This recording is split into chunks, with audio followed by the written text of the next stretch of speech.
Now, I thought I'd start off reviewing Star Wars toys since, well, I still have a lot of them, and that was my childhood. But before I get into the toys, I wanted to give some history about the toy manufacturers. So, in today's episode, we'll be looking at the toy maker Kenner between the years of 1977 to 1985, specifically focusing on their Star Wars toy line. It was 1977, a time of big hairdos and questionable fashion, but it did bring with it one fantastic thing that has lasted the centuries. Unlike the others?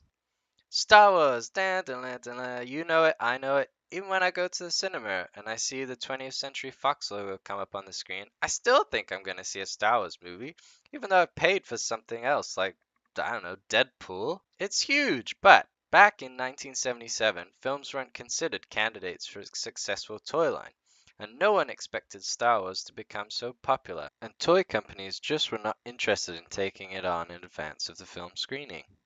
Except Kenner. They took a risk, but even by Christmas of 1977, all that they had produced were a few board games and puzzles. But 9 months after the film's release, toys started being produced.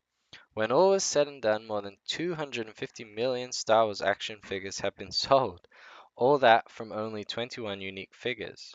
Size matters not. But in 1977 it did. Most action figures of the time were 12 inches tall.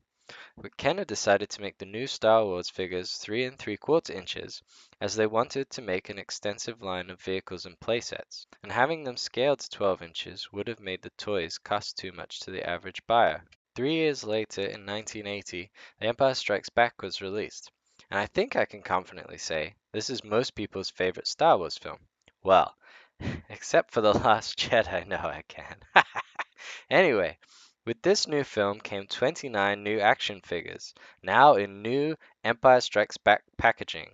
This new line went from 1980 until 1982, after which came Return of the Jedi in 1983. The final chapter of Luke, Leia, and Han, tying up loose ends and making us wonder what would their future look like. And we only had to wait 32 years to be disappointed. Return of the Jedi's new line of figures used new materials and better detailing. Han Solo, for instance, now had a smaller head and magnificent hair.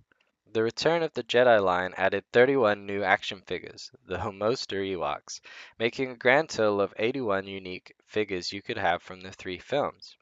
But that's not the end, my friends. Oh no, because in 1985 came the Power of Grayskull, the Power of the Force line. These were all new figures with aluminium character coins. Awesome, right? Though sadly short-lived. The Power of the Force line only lasted 1 year, and of the 93 figures that were to be produced, only 15 figures were. Why 1985, Kenner? We could have had this awesome guy! As well as Star Wars figures, Kenner also produced vehicles and playsets. Between 1978 to 85, some 45 plus vehicles and playsets were produced, including some awesome vehicles like the Jawa Sandcrawler and the TIE Interceptor, which were not produced in the next wave in 95. Sad.